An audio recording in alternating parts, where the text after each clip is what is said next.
This is Joshua Hart here for Seconds Out. Delighted today to be joined by Shane Watson. Shane, you're a busy man. You got fighters, you've had one fighter somewhat announced now. Just talk to me about this fighter that, he's got his homecoming next week. Just tell us about him. Yeah, so we've got Khaleel Majid, who's been on the radar for a while now because even a couple of years ago, actually, I'm pretty close to signing him. That was almost when but that was like 4 or 5 years ago now. It's a bit of a flashback. But then he was with Sam Jones, and they did some good things together. Went on Matchroom, had a good couple of wins on there. And now he's with me. So yeah, no, it's going well. It's going really well. I've known Khalil a long time. I know his dad. I know his close family friend John Peaboy very well as well. All good people, and yeah, he's making his homecoming on with Wasserman. He's got um he's got a bit of a deal with Wasserman at the moment, so yeah, but he's gonna have the next couple of fights there, and he fights on June 21st. So it's a good comeback. It's a good, I say comeback fight. I mean, he's not been inactive, but he's not been inactive as he should have been at this stage of his career and at his age. But he's got a good he found a good comeback guy of 8 rounds, 17-4, his record is. He's beat people like Levi Casonia and a few other good decent names. So he's a game customer. It's not going to be an easy task for Khalil, but after watching Khalil spar today, I'm very confident that he gets the job done in good fashion. He's been sparring good guys as well. So Khalil is a bit of like an unfound talent so far. Like I get that he's been on good shows and he's got he did have good broadcaster behind him. He's got another good broadcaster behind him now. Um, but when you see him in the gym, what he's doing to guys, like good level guys as well, it makes you realise how special this guy can really be. And when he steps through levels, which he will do, because I'm hoping that he's going to have his title fight before the end of this year. Um, Hopefully early autumn actually. And then you'll really start to see how good Khalil is, and he is very, very good. And it's just another great addition to an unbelievable division, even domestically. And I believe he's way better than domestic level. But and even like the fight after this one, we're looking at domestic level. He's a great addition to that great bunch that we already have there. And how did it come about you working with Khalil? Obviously, I know you mentioned you've known him for about 4 or 5 years now, but how did the working relationship come together? Well, because yeah, I think because we've always known each other. I've always known his dad and known his family really well. So yeah, we've always like kind of kept in touch, kind of thing. And they like to work with people they trust and know, kind of thing. I mean, like anyone kind of really would want to. And his relationship with Sam came to an end, whatever that reason is. And we kept in touch. They asked me to deliver for them, and I did. So that's just kind of how it was, really. And the agreement was if I get them a deal, we work together. Because obviously, there's no point working together if I can't. So there's nothing to work with, is there? So and that was it. And listen, it's been flourishing ever since. I really enjoy working with him. I enjoy working with his dad. He's a very enthusiastic guy. Obviously, he's got a great trainer behind him in Buddy McGirt, one of the best trainers in the world right now, and has been for a while. Even just like the people that Khalil gets to train around in LA, like Yanibek, you've got Dillian White, you've got Dan Aziz. I mean, the list just goes on and on and on. Like the amount of great talent in that gym. I used to work around Kovalev and people like that. Like great, great fighters. And he picks up stuff from them all the time. And Buddy McGirt's like sparring network in the States is unbelievable. Some of the names that Khalil's been sparring has been spectacular for his development. And there's nothing that people like Buddy McGirt hasn't seen before. He's seen everything there is to see in boxing, and he's a very nice guy. He's loving Camden, Paddy McGirt. It's a bit of a strange, different area for him that he's not really used to, but he's loving it out there. But no, it's really, really good. I really like the setup actually. All good people, all very honest people. Um, yeah, I'm really enjoying the ride so far. It's going to be even better when we get a title. That's the aim. We wanted a title for this fight, really. We weren't messing around. We wanted to fight someone like Billy Allington or someone like that now, but unfortunately that wasn't available. So this time we've agreed to the 8 rounder, and then we'll be looking for titles straight after them. Well, sounds like there's a good plan in place. Moving forward, we've had a very busy couple of weeks in boxing, despite last week being quite a quiet one. Most notable that we've had is the Queensberry versus Matchroom 5v5. I know we've discussed it in the past, but it's been and gone now, and I'd love to get your thoughts on some of the fights. What did you make of the whole concept after it all played out? What did you make of the concept? Well, I think the concept was great, but I was really surprised by the result. I mean, I've got to be honest. I really didn't expect Dubois to be Hrgovic. I was one of the few people that was there when they sparred. There was only about four of us in the room, so I can say this respectively now. I mean, I wouldn't have said this before, but I'm absolutely astonished the way the fight turned out because from watching the sparring, it wasn't like that for sure. I mean, it could have been more opposite actually. Um, but fair play to Daniel Dubois, man. You know, absolute respect to him. He's turned his career around. That Jarrell Miller fight looks like it's brought his confidence back, and it looks like he's in a great place. For some of the right hands he was taking his first couple of rounds, a lot of other world level heavyweights wouldn't have taken those, you know. And he was putting a lot in them, Hrgovic. I think that's kind of why he gassed as well, like loading up a bit too much. But he took them well, Daniel, and he didn't really look overly that hurt at any point, really. Nothing major anyway, maybe a bit buzzed, but nothing major. So fair play to him, and he's going to be world heavyweight champion now, which is crazy. So considering where he was after the Joyce fight, um, and even after that Lorena fight, like you know, he never really thought he'd turned around to be the way that he is now. But fair play to him, you have to give him credit. He's been so well promoted by Frank Warren as well. I mean, he's been given chance after chance after chance. And listen, that investment that Frank and chances that Frank have given him has paid off because ultimately he looks like he's going to fight AJ in a monster fight at Wembley Stadium, which is massive for everyone. So, and listen, I don't think there's a way in hell that he beats Anthony Joshua stylistically right now. He gets hit by too many right hands, man, and it's one thing getting hit by Hrgovic, but AJ's a bit of another level. It's not even just how it's the snappiness as well, like it's the hand speed, like, and he's so accurate with his right hand, AJ as well. It's just I think it's a bit of another level. Like the problem with Hrgovic, I will say, and I think this has been the issue with him, he hasn't really improved since the amateurs. He's always been quite a solid all rounder since the amateurs, but he'd never really put his foot on the gas of anything. Like, and if you really look at Hrgovic's career, he never really looked that impressive. Like, you can't really say there's a fight where we look at Hrgovic and it's like, wow, like this. I just don't really think that's happened. Um, I mean, obviously he beat Zhang. I mean, I didn't actually think he deserved the nod on that night, but obviously it's a good name to have. But Zhang wasn't even himself that night either. You can just see from where we've seen Zhang get to now, that wasn't even Zhang anywhere near his best either.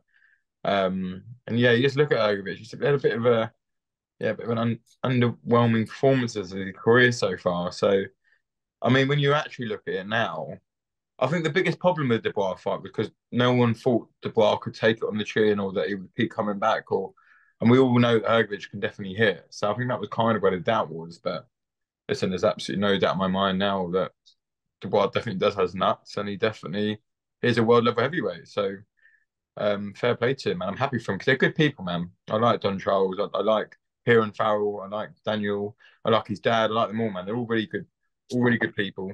Um, oh, my phone was running out of battery now, but yeah, all really good people. And so yeah, I couldn't be more happy for them, really. One thing that you mentioned there, which I found quite interesting, is obviously saying how well promoted that Daniel Dubois has been.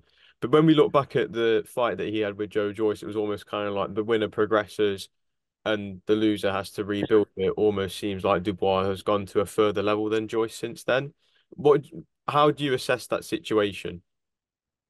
Well, the way I look at it is, I mean, he's going to be a world champion before Joe for sure. I mean, unless Joe gets like a magical shot in the next couple of months, I don't see how that's going to happen. But look, Joe's got better wins than Dubois still. I mean, Parker's still a better win. I mean, he beat Dubois himself. Um, he's beaten like a very good Takam. He's beaten loads of good names, you know. Daniel Dubois was just at a stage in his career where he was able to rebuild. Where Joe is 38, and you know, I'd say coming towards the tail end, whether that means he has another year, another 18 months, however long, it's not up to me.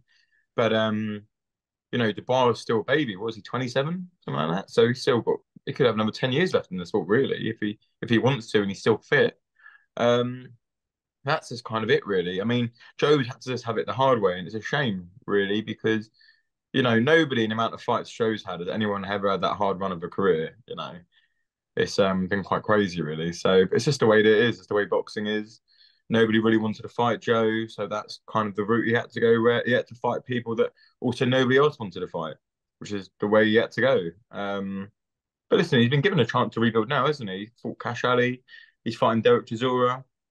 I mean, I wouldn't say that's too different from the rebuilding that Dubois had, I guess. I think, and then he'll be chucked in a really hard fight, I'd imagine, after that. But that's kind of how the rebuild process goes. You had two warm ups, and I'm not being disrespectful to Derek when I say two warm ups.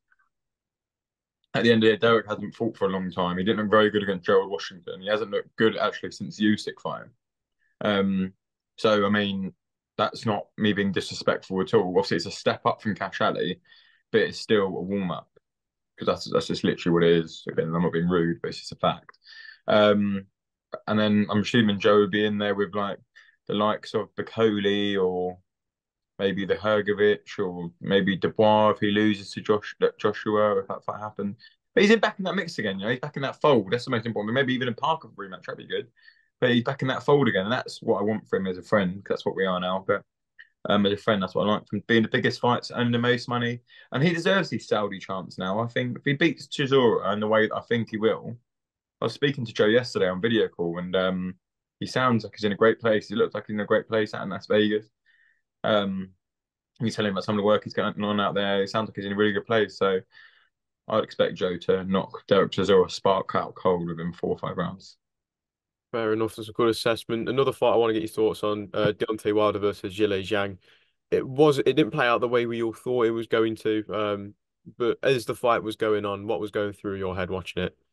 What do you mean it didn't turn out the way everyone thought it would? I definitely thought it was going to turn out that way, man. 100%. That was. I honestly see when people were giving Wilder like this chance, right? I don't understand where it was coming from. He won one fight in 5 years, I think, something like that. 4 years. Someone's going to quote me wrong on it, but it's 4 or 5 years, right? And even before that, I think has he not won one fight or two fights since he beat Brazil all those years ago? Something crazy like that, yeah. His confidence was on the floor, right, because of the um Parker fight and obviously the previous Tyson fights and stuff too. That his confidence has been shot. His power doesn't look like it's there anymore because he's fighting on the back foot all the time. His power's only there when he's in the center of the ring, and he's got them at range. And he isn't able to do that anymore because for some reason he's on the ropes the whole time.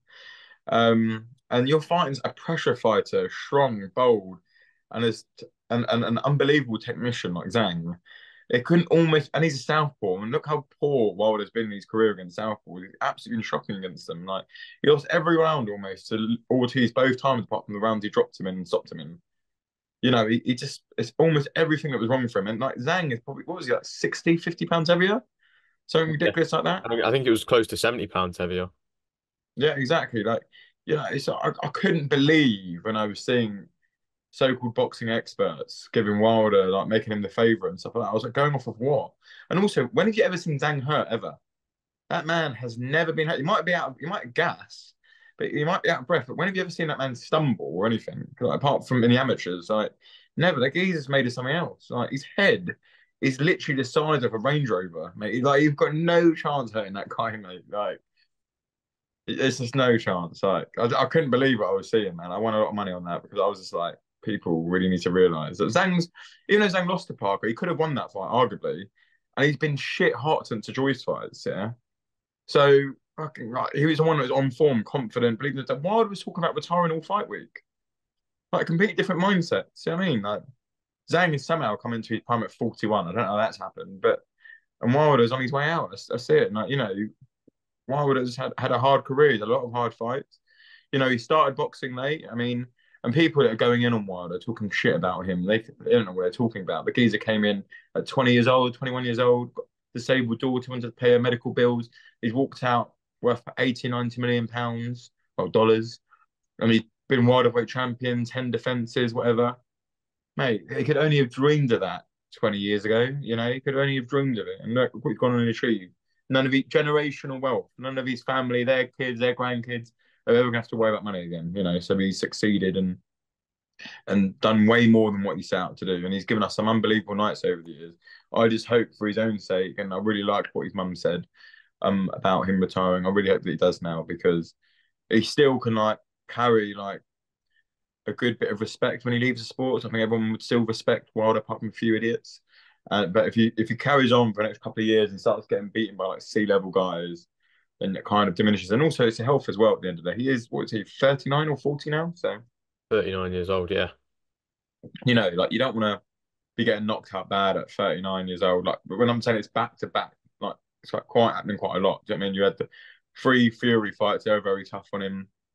The Parker fight in itself was probably quite tough on him. The Zhang fight was a horrific knockout. He didn't need to take that second shot. I think it was the right hook that swooped over. Yeah, he really didn't need to take that. Yeah, and I just think, what's he got left to prove? He ain't gonna win a world title again. He ain't gonna fight for anywhere near the money he got again. Like what point do you say I need to stop kind of thing? He's kind of got everything he needs, the money, the titles, like may as well call it quits. Where do you think the biggest turning point was in the trajectory of Deontay Wilder's career? Where did he peak and where did it start going down? He should never have sacked his trainer, man. He should never have sacked his trainer. Do you know what Wilder's biggest issue was? And I've met Deontay a few times and he's honestly been such a diamond. But he's got a thing with his training where he needs to be the boss. He needs to tell the trainer how to train him. And with all respect to Malik Scott, he obviously gets told what to do. I've seen it myself anyway. Like he gets told what to do in training. And, you know, that's never the way it should be. The trainer leads the way. His ex-trainer is an Olympic gold medalist, one of the best amateurs of all time, a two-weight world champion, top respectable guy. And he actually saved Deontay Wilder's career that night, throwing the towel in. Because good forbid there was blood coming out of his ear. That could have been a brain injury or anything for all he knew. No one knows it was a cut, but he's bleeding out of every hole in his face. And he was in hospital for a while after that. What, carry on fighting when you're exhausted and you're battered to a pulp for what? Or to get even further injured? Not many people knew Deontay Wilder better than him. And, look what he's achieved in his life. He's seen that day in, day out. So I think that was a problem. And this is ego. You can't allow yourself to become that person. You've always got to remember the trainer's in charge. And if you've employed that guy and you work with that guy, that means you should be trusting what that guy says at the end of the day, especially when you're working with people with that level of experience. I always just think, listen, everyone gets old, man. Father Time, you've had a long career. He was a good amateur as well, Deontay. A long career, hard training camps, a lot of, obviously some bad knockouts along the way as well. Just get old, man. And when you're relying on two shots, right hand, left hook, as you step up through the levels, the top level guys will be able to dissect that and work around it. And that's what happened, really. Do you think it was almost once Fury had beat Wilder, everyone kind of knew the template of how to beat him? Yeah, I think it obviously eliminated the fear factor as well. I think Deontay probably beat a lot of people before they even got in the ring against him because he was just so fearsome. Like, he got the horrible right hand, the way he would be at the press conferences. He has a certain demeanor about him. And it's weird. Like, whenever I'd meet Deontay, like you look at him, he's obviously a very tall guy, but he's not a very big man. Like, and when you talk to people like Joe and stuff like that, who are just massive, like he ain't a very big bloke, but he just carries he had like a certain aura about him, and it was a very scary one. When you see when he's knocking these people out, and they look like they're having a seizure or a fit on the floor, or they're like when you say out cold, but like look, they've been hit by a bus. Like anyone would be scared of going there because they know there's a fair good chance it's going to be them next. Like, it's a very scary, scary thing to face, and there isn't a lot of people you can bring into spar that are like Wilder. So that's probably another thing as well. There is only one Deontay Wilder out there. I mean, there's not really anyone like him. That's why he's been a bit of a freak of a nature, and I think that's why it probably took 40 odd fights to work him out. But yeah, no, I guess that was probably definitely part of it. Once you find someone's blueprint, you've got their blueprint, and when you find that at 36, 37 years of age, it's very hard to change it, like for him to get better. So that was probably a massive problem for Deontay. But listen, that wasn't me being horrible about Malik Scott, by the way, because I think in that rematch that he had, I think with the third fight, where Wilder put Fury on the canvas, I thought Wilder looked quite good in that fight, actually. And he's quite unlucky. I mean, there's maybe 30 seconds left in that round or whatever, it could have been another story. So Understandable. Going back to you mentioning Anthony Joshua versus Daniel Dubois, you said that there's no way that Daniel Dubois gets a result against Anthony Joshua. Obviously, I know you had that thought going into the Hrgovic fight. So, are you still thinking about it and not giving Dubois any chance despite the performance against Hrgovic? right, and this is very different, right? Obviously, I rate Hrgovic to an extent, obviously, and I like him. I think he's a good fighter. But you're talking about an elite level heavyweight here who is proven and tested at the very top level of the sport. Yeah, in Anthony Joshua, and we have to give him respect and credit here. He looked great on his comeback with Ben Davison. In fairness, against very limited opposition, We can't give Ngannou much respect boxing wise. Um, we can't, or if any respect really, to an extent, and we definitely can't like, Otto Ireland is what he is. He's a decent B, maybe C level heavyweight, like gatekeeper, I would say, but he ain't a world level heavyweight, and he's stylistically made for Joshua as well. But he looked great in both those fights, and that's what we have to be honest. And compared to Helenius' fight, he looks a lot better. Yeah, because Helenius was tagging him. I mean, Joshua's face weren't very pretty after that fight. Like he did get tagged a fair bit, and I'd say it was pretty even going into that round. He definitely was winning a couple of rounds, Helenius. Um, but yeah, in that honest, he looks like he's getting a lot better. Dan Davison has kind of found a way to mold the two Joshuas together. So where you had the ruthless AJ back in the day, and it was just kind of knockout always, yeah, but he would get tagged a lot. And then he went to the defensive AJ that worked behind the jab, was just happy to kind of be out behind the jab for 10 or 12 rounds. He kind of molded that together, which is what AJ needed.